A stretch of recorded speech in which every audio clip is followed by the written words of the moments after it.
Spider-Man, No Way Home.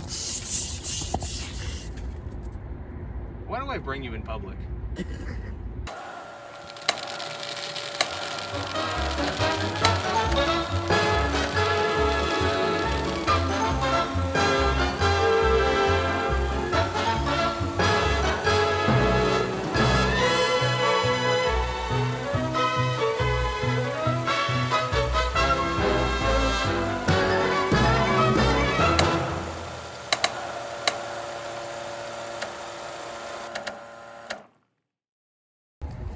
I guess lightning quick, spoiler-free review. Wait, Mr. Powell, we need to introduce what we're doing.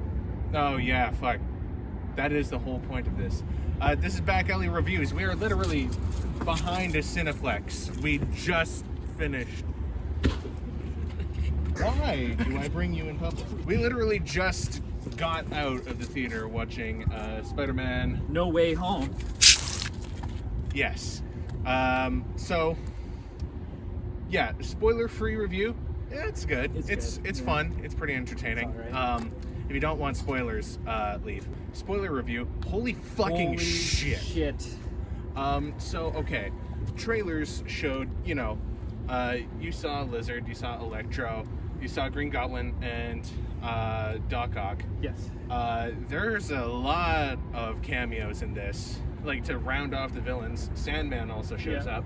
And mid-credit stinger, fucking Eddie Brock and Venom. From the Sony universe, not Topher Grace from that 70s show. You are such a whore. She did get a mention. He did. Okay, yeah. There was a lot of fucking references. So confirmed, Tobey Maguire and Andrew Garfield. That was fucking fun. Yeah, that was... It was also super cathartic because they all had, like, trauma that was similar but just different enough that, and like... Tom was all like, you guys don't understand, and they're like, oh boy, we understand, buddy. Yeah, it's like, yeah, my Uncle Ben died in my arms, and I hunted down the dude that killed him. And then Andrew Garfield's like, yeah, I tried to save Gwen Stacy, and she... Look at that neck! Matt Murdock also. Yeah, and that was the fucking first surprise awesome. of the theater.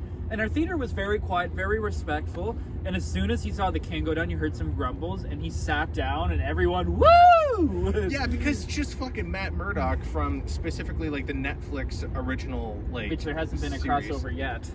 Yeah, so this is like literally the first crossover of, oh yeah, that existed. Other than like in the shows mentioning like aliens and T'Challa. Well, it was always one way. The Netflix series mentioned Marvel, but Marvel was like, no, you're...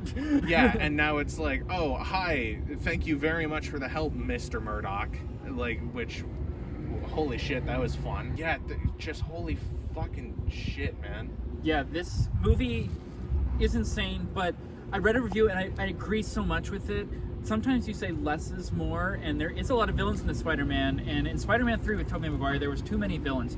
This movie has way more villains, way more characters, but more is more. It works. The screenwriters did their job. They put it together well. The only thing that I didn't like about the villains is that we didn't see as much of them as I was hoping. Mm-hmm. Like, fucking the Lizard just shows up. He's just in a cage, and you're like, okay, hi, when did you get here? And then there was a... I would have liked to see and I wanted more Willem Dafoe talking to himself. That was the best part. Yeah, and they kibosh that quick, and then it kind of gets brought back, but not quite. But Willem Dafoe is amazing.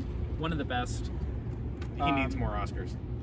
There's that one scene before he kind of goes back into Goblin where he's making the serum to reverse everything with Peter. Yeah, and it's so wholesome.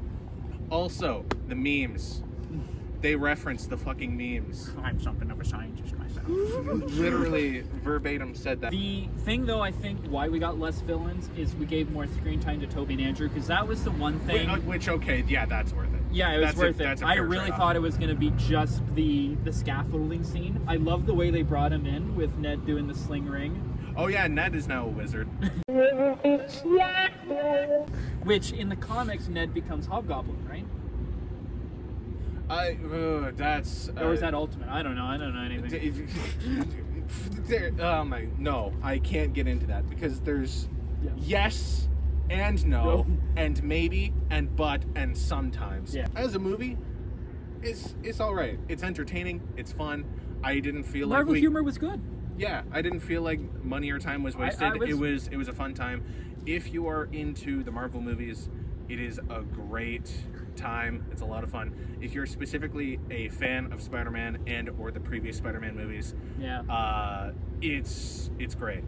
Yeah. They even solve my one and only gripe with Tom Holland's Spider-Man is that he's too rich. Yeah, and now he's like a poor bitch at the end. Yeah, he lives in that shitty-ass apartment. And the new suit that he made. It's so shiny. It's kind of like Andrew and Toby's suit. Yeah. And the comic original suit. Yeah. But also, like, fucking, like, that super silky, shiny type material. It's kind of hilarious. Goddamn. That was so much fun. It was so much fun. I can't wait to see it again. I'm going to watch it probably all the time. This is Back Alley Reviews. This is where we get our first impressions of the movies. In the sketchiest fucking location that we can get. Yes, this is somewhere where Andrew would fight the lizard or something. Also, Jamie Foxx Electro. Looks like Jamie Foxx. He's not a member of the Blue Meanies or the Blue Man Group. Morales, you caught that? Yes. Like, that's actually a funny joke. Just Jamie Foxx just being like, from Queens, wearing the suit, you don't show anything. You're helping the poor people. I thought you were black. Like, that was just fucking hilarious. And then Andrew's just being like, oh, I'm sorry. I'm so sorry. Just like... All right, Sadie, wave to the camera. Camera person always gets a mini shout out. Thank you, Sadie. All right, we will see you again soon.